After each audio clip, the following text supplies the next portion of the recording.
I said, 𝗡𝘂𝘆cie𝗿𝗆. Tano and shit. Hmm?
Yeah, we're in countdown.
Chembo, Alex, Paul, thank you for starting us out right. Thank you. And you can hear the energy in the room. We have some of our Storyteller Society members joining in the audience. Maybe you already started a dance party over here, which I think Ramonita, the mother of the family whose apartment we're in, would have just loved, right? Beautiful, beautiful. We're bringing energy back to this space that maybe has not been here in a long, long time. So tell us a little bit about what we just heard.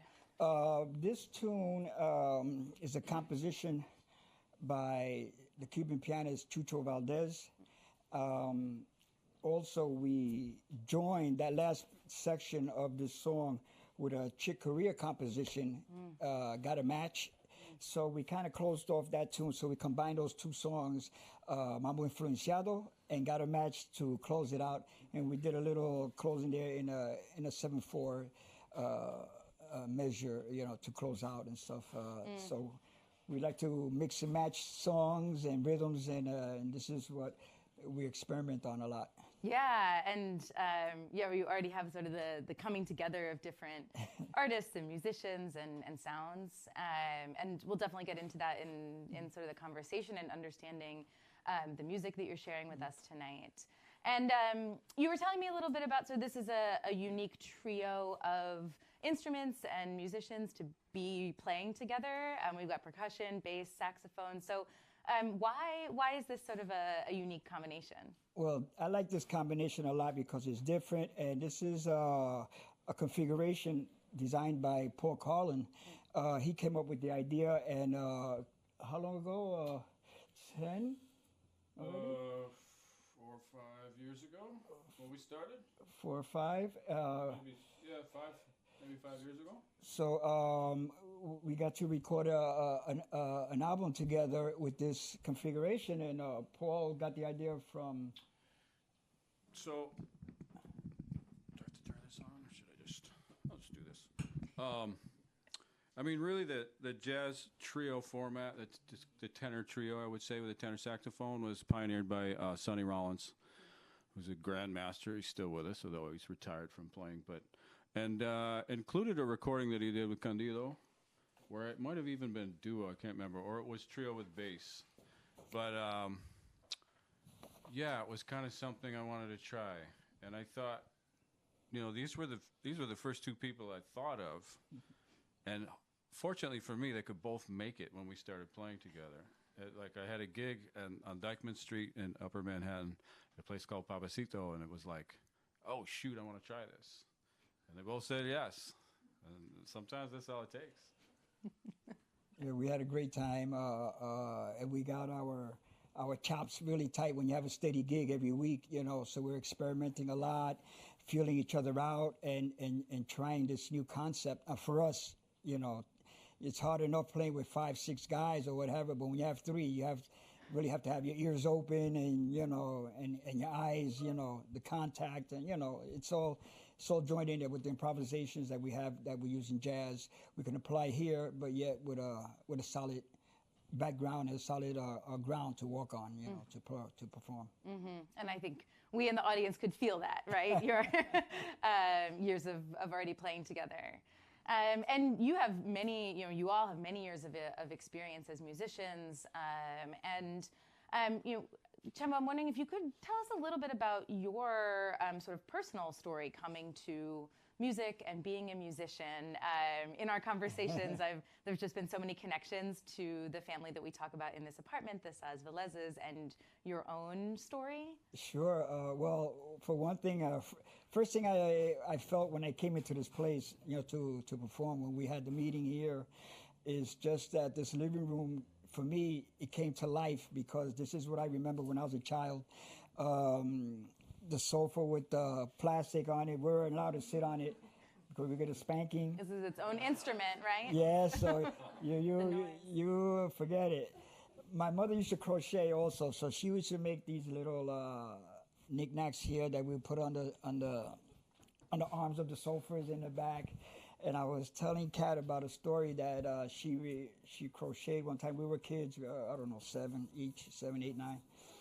And my mother crocheted like a dove, a swan, in a bucket, and the arms, the wings are out, and the gooseneck and stuff.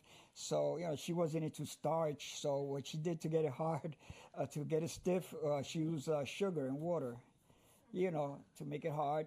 And then she had it on the center of the dining table. So when she put it out there, we looked at it a couple of days, and then me and my brothers and sisters, we started sucking on the wings because of the sugar.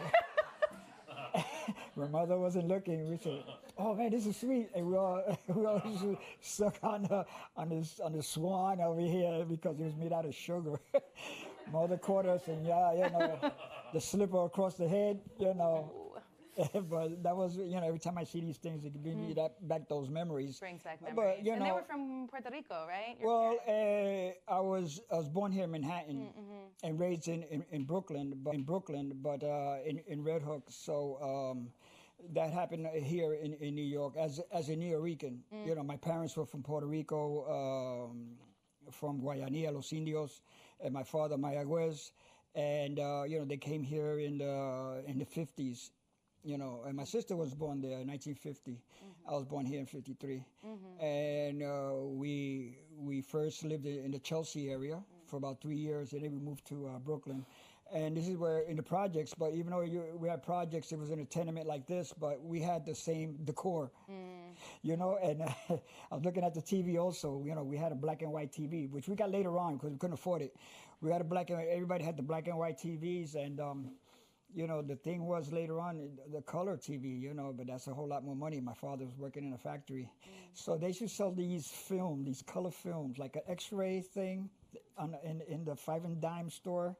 And it was painted blue on the top, like for the sky, green in the bottom, like for grass, and some neutral color in the middle, like a pink or something. And you would paste that against the screen of your TV. This is your color TV. And we used to watch TV with that screen on, and like, oh, we got color TV now. So it happens there. But this is where I was raised, and luckily for me, I had friends that were into drumming, and I lived near a park. And I heard drums there in the area for many years when I was younger. So I got to join and go back there and see what was happening. And I see a lot of friends of mine had drums. I had a drum also. I started playing when I was about 9 years old. My first band, I got to play my first gig. I was 14.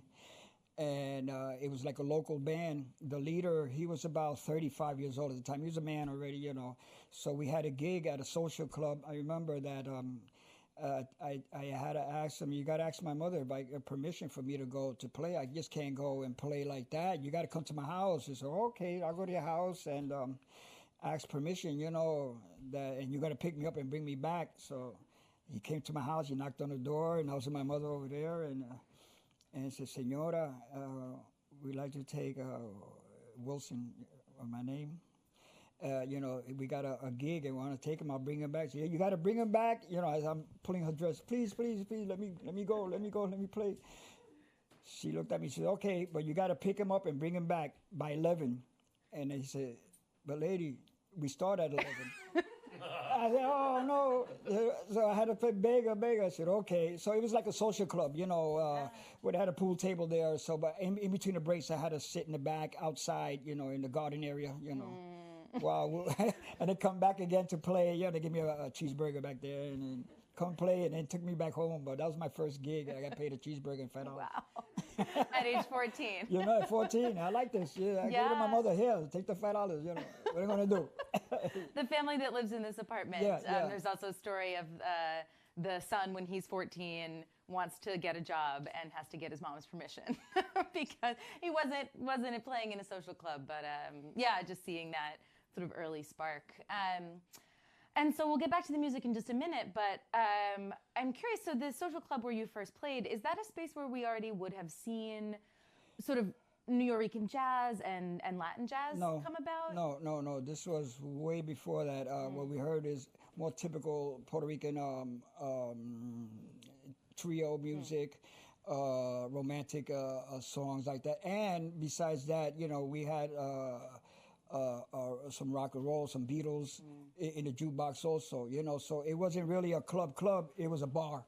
Sure. Put it that way. Yeah. Social club, Yeah. you know, but it was a bar to hang out, you know, the pool table and the whole works. But it wasn't a legit jazz. That came later on with the years after I started performing with other bands. I started studying a little bit more, getting my craft together, playing with a whole lot of different artists. And in school also is where I learned a lot of different types of music, because I was raised with the Beatles, Motown, you know, the Stones, you know, from everything. And then at home, I had my typical Puerto Rican music, you know, and the ballads and stuff. So I had the mixture of both worlds. And in school, is where I learned my classical, you know, music, in the music courses, you know, in elementary. And then jazz came later on.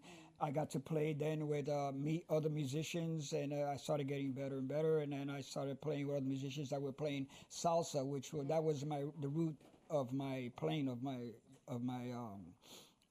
music. It was salsa, Latin music. You know, jazz came later on. You know, I started my band. I started playing really jazz in the '90s. You know, Latin jazz, and, you know. Guys like Ray Vega, he was here at the time. Chris Washburn was here. Bobby Sanabria was here.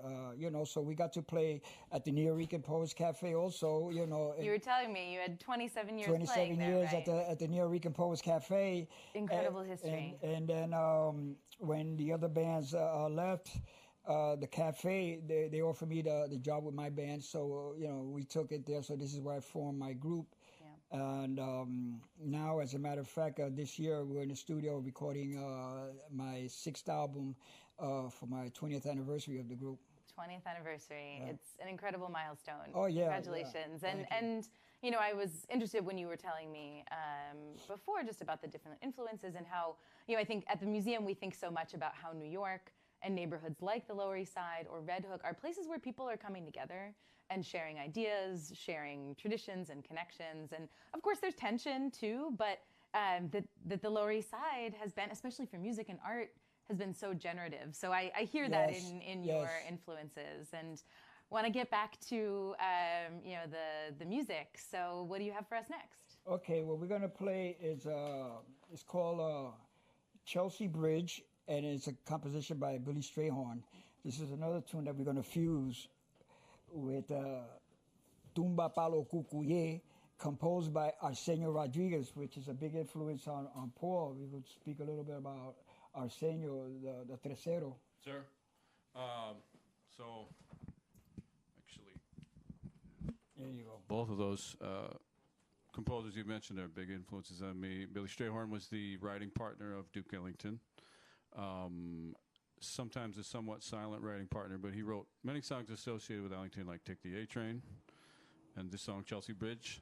And Arsenio Rodriguez was a Cuban tercero and conguero and composer, and credited for definitely one of the musicians who invented the mambo and wrote many, many, many songs, and many of those songs were later. And so his era would have been 30s into the 40s. In Cuba, 50s, he actually moved to the Bronx. He was in New York and started mixing what he was doing with music from New York. But during the 60s, when salsa really started to be born here in the South Bronx, many of those musicians recorded Arsenio Rodriguez songs, and so he's a little bit like a Duke Ellington of Cuban music, of salsa, of Latin jazz. Okay.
Now we're going to perform a composition by Wayne Shorter, and this is entitled Deluge. We're going to play this in a 6/8 pattern rhythm. We just heard this last piece in a cha-cha form, like a cha-cha-cha is a slower mambo, so it's a cha-cha-cha style. So we're going to do something different. So I'm going to open up with a little solo first, and then the guys are going to join me. So this is Deluge.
Thank you, thank you, thank you. I gotta put on my eyes. And of course,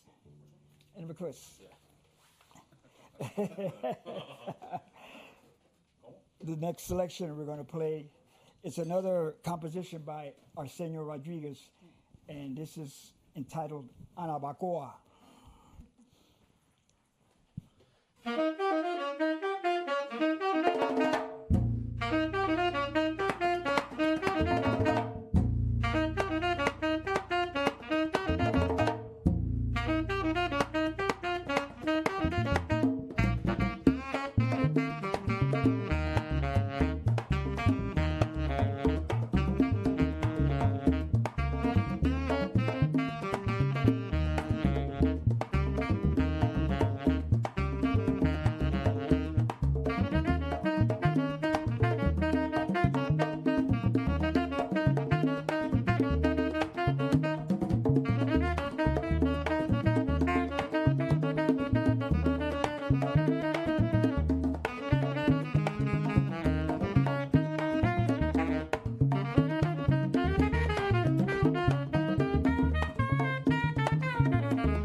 little coffee break.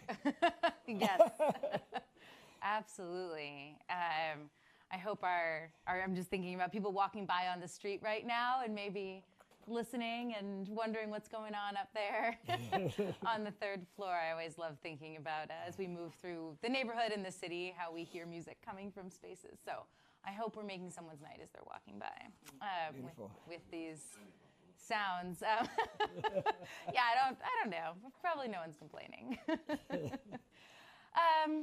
So we talked, a little bit about sort of your influences as a musician. But I'm wondering about for the three of you, right? You've been playing together for a number of years. Like, what else influences the way that you all make music together?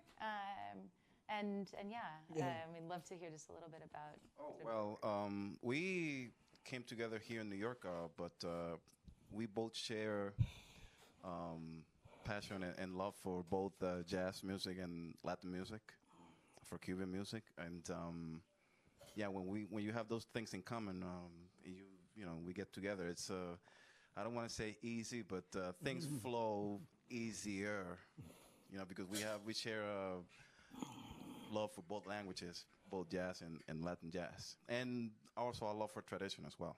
So that's makes things easier. Yeah. And that was actually sort of on my mind, this idea of tradition or just sort of legacy almost, right? At the museum, we think a lot about what is passed down over time through individuals or families, communities. And so, yeah, how do you all think about that? Sort of the role of tradition or legacy, whether that's family legacy or I think that musical legacy. I think that with legacy and also our influences here in New York and around the world, because we love all types of music, all styles of music, which gives us a rounder and a broader aspect of our musicianship. But I think that the legacy of honoring the people that came before us and paved the road for us to keep on doing this and taking this to another level. I've been doing this 50 years or so. We have a young blood here that he just came out with his first CD, so he has concepts that this is what we like, that we change concepts and we have different views of different things that we do, and this is always encouraging because you have to know your past in order for you to go to the future. That's what's going to guide you into your performance, into your knowledge of playing your instrument and knowing your instrument. But you're also an individual. And you take all those little points, and you might feel a certain way than I do, or the next person, but you develop that, and you have your own light, and this is what we try to do individually and together. And as you come together. Yeah, this is, like I showed, this is also Alex's album. Alex's. This is the one that we recorded with Paul Carlin. This is the three of you. The three of us. And this is my latest CD that's out in the market now. And like I said, we're recording now our 20th anniversary CD, so that'll be my 6th album. And the third one was nominated for a Grammy for Best Latin Jazz Album in 2010. That's huge. Yeah, congratulations. Thank you, thank you. And yes, I want to hear about what you all have sort of coming up, what you're working on. But I'm curious to hear sort of thoughts on, your tradition and legacy, how you think about that. Yeah, well, I grew up in central New York. Where I grew up, we call it central New York. It's not upstate. Now that I've been here for 30 years, it's upstate, right? But where I grew up is outside of Syracuse. It's, as a friend of mine says, you're in Canada up there. Like it's almost. And in terms of the snow and the cold weather and all that, they're getting, I think, 10 inches of snow tomorrow. Like we're gonna get 1, right? Maybe, and they're getting between 8 and 10 inches. And then probably where I grew up is probably gonna be 10. It's a good chance. So that was part of my legacy. And I moved to New York in 1991, and I was 22. And and I moved to New York to play jazz. And I moved to New York, fortunately, we were just talking about this with Alex before this event, but I feel like, the 90s, of course, I think as we all kind of know, now with some perspective, was a great time. It was definitely a great time in New York. It's a great time to do music. And there was so much live music happening, and there was a very serious jazz scene going on. And so I spent a lot of time at clubs like Smalls, which is still going, and I was very influenced by bebop and swing. And so to me, those are the traditions that on sort of the jazz side of things that I really have come out of as an artist. And you know, while I was here, I used to actually live not too far from here, over on 4th Street between Avenue C and D. And when I moved to New York, of course, I heard all kinds of music, and I started hearing, of course, lots of Latin music. And it wasn't until a few years later that I really started digging into it and playing it. But I can't really explain it except to say that it got into me. And then I started working with a Cuban musician named 𝗛𝗂𝘆𝘆 and from there went on to work with other groups and to really start to really study this side of music. And so to me, I don't know, I think tradition honestly is almost everything. I mean, you have to move into the future. You've got to do something different. The older musicians that used to, like 𝗛𝗶𝘀𝘁 that used to hang out at Smalls and sort of help to mentor some of us, he'd say, you know, you can't just keep doing the same thing, of course. Even though we're all trying to do it really well and respect the tradition, he said, you got to move forward. So I think both sides are really important. Yeah. Anything you wanted to share on that question, Alex? Yeah, I think that it's important to know your know your history and know where everything comes from. And once you know that, then you can move forward. And just like we are here in this beautiful Tenement Museum in Lower East Side, and you see all this history behind, surrounding us, and yeah, it's a nice reminder of who we are and where we were. And if you know that, then the path is clear. So it's when it comes to tradition and legacy, you need to know that to know where you come from, where you were, and where you're going. So in that sense, I think that applies to everything in life. But when it comes to music, it's very important because those musicians, it was a lot of blood, sweat, and tears, and a lot of music is a reflection. A lot of art in general is a reflection of the times, and a reflection of what that person or people were going through at the time. And it's important to know that, because if you don't know that, then you don't know where you were and where you're going.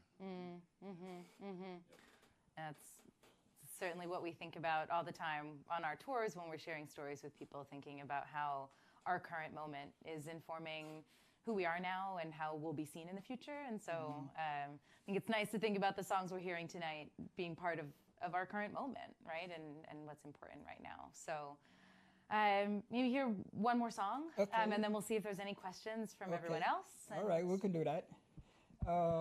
We can stay here all night, but I know you guys have other things to do. El cuarto. Speaking of history. Yeah, El cuarto. This is called entitled El 𝗛𝗂𝘆𝘆. It's a Cuban tune. I think it's by 𝗛𝗶𝘀𝘆 Social Club, right? Who recorded it when it came out. It became a popular standard now in Latin music, and we always like this tune. It's called El Cuarto de Tula, Tula's room, and this is the El Cuarto. This is the room that we're in. So we're just laughing that we're playing Cuarto. We're gonna play the room. Perfect. And like Alex was speaking before. Also, when I pass through all these different apartments, and you see the different genres of people in each different apartment, so. You have the Italian, you have the Puerto Rican, the Chinese, the immigrants that came from all around at the time.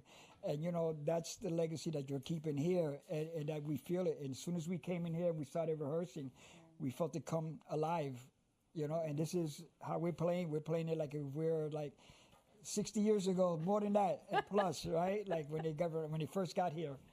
Right?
So I think we have some questions from some of our folks here in the audience.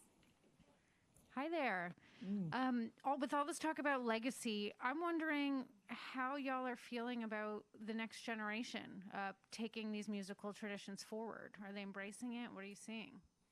Well, the next generation, what I see now, you know, when I was growing up, we didn't have YouTube, we didn't have the internet. You know, I was playing stuff on the record and trying to, you know, bring the needle back and forth and stuff like that, so I can try to be on top of it. There was no visual techniques of how you can pick up. You know, nowadays, you know, you have students learning from YouTube, any instrument or anything you want, anything else that you want. We didn't have that, but at least now, and they have music education in the schools, which is more. It's more on top of things there, you know, and it's starting at a younger age to read music, to pick up an instrument. Also, music education, which is I'm a big part of also, because I have students I teach. I taught also at Purchase University, and I've done workshops. I taught at the Drummers Collective, you know, and I do workshops all around the country, you know, and do clinics and stuff like that for my instrument. And I'm sure these guys will do it with their instruments also, which is it's a good outlook for the younger people that are coming up. They have a stronger foundation nowadays, and the music and the technology also. It's way in advance, like with this new systems for recording, Pro Tools and Logic, and you know. So now we didn't have that before, you know. So I think it's really progressive now, and the students nowadays are learning a lot, and they're going to take this out to further. They're going to further this even more than what it is now, musically and technically. You know, it's all combined now, because now it's a business also. That, you know, all those aspects. Not only playing your instrument. If you're in a band, we were talking about this before. When you come out with a CD now, you have to be your marketing person, you know. You have to be your promo person, your radio guy. You got to do the interviews, and you know. So all that it entails. You know, we didn't have that before, but at least right now you have a format, you know, if you will, a template of how to proceed and take your first steps.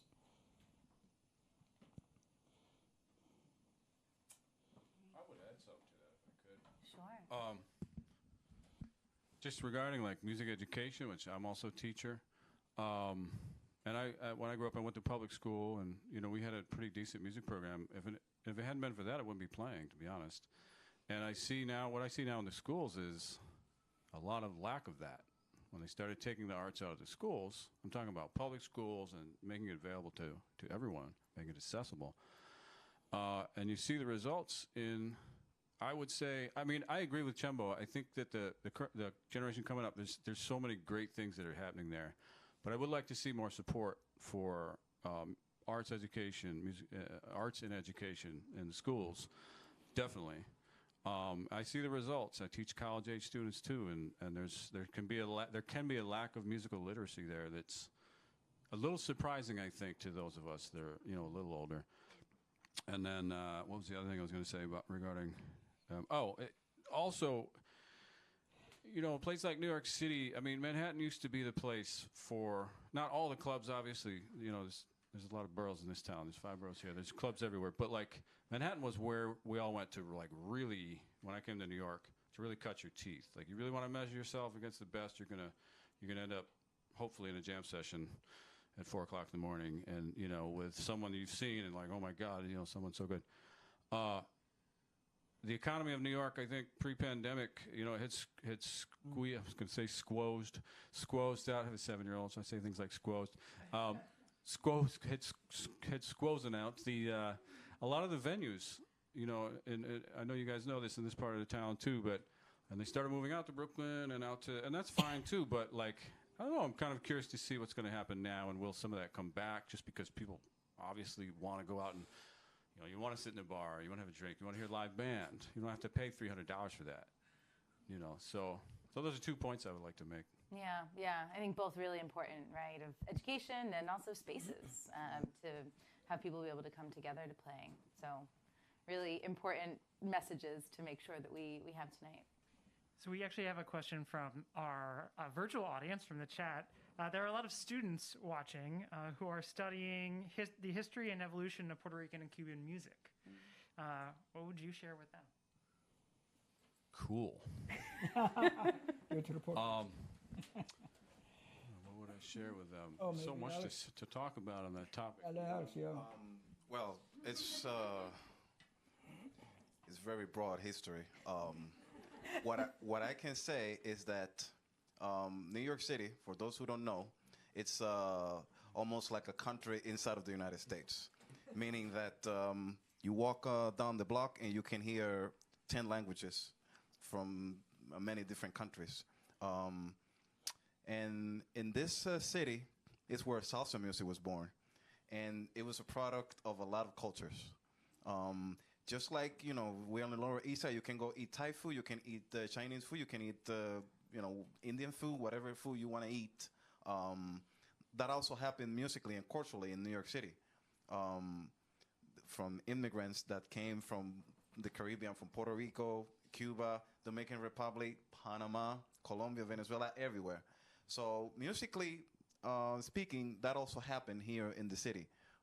Those cultures and those raw forms of music mixed with the American art forms like jazz and rock and roll and hip hop and R&B, and all of that combination became into a nice, juicy sauce, if you will. So, I mean, I can sit up here and talk about history of Puerto Rican, where I'm from, for hours. But as it pertains to New York City and the Tenement Museum in Lower East Side, you know, it was a product. It was a mix of cultures that you know, a lot of this music was born. I think that's certainly, yeah. Does anyone have anything to add to that? I'm like, that's the perfect, perfect way to think about how New York is, this place where we can see all of these different influences and cultures and ways people have learned from each other and connected to each other over time, and how that comes out in the musical traditions of the past and of today. So thank you all so much for joining us. I think we can send us off with one more song, but I do want to share just a few things before we end the evening. So again, thank you all for joining us in person and virtually from wherever in the world you are joining tonight. We hope that you'll consider making a small donation to help us continue offering programs like this. Your support is incredibly crucial to us. And we also hope you'll support these musicians, right? We have you know, 𝗛𝗂𝘆cie𝗿𝗆, Chembo Corniel, and 𝗛𝗂𝘆će𝗿𝗆. Please look up their work, support what they're doing, support your local arts, and also please consider becoming a member if you'd like to come to our next concert in person. So thank you all again so much for joining us. I'm going to stop talking and have our final moments be one last song. Okay, this next song we're going to play is a composition by Thelonious Monk. This is entitled Evidence. We're playing jazz with a little bit of rice and beans on it. So that's what it is. Perfect way to end our evening together. That's it right there. Yes.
Again, Paul Collins, tenor sax, Alex Acola, Ayala, and bass, Chembo Corniel Trio.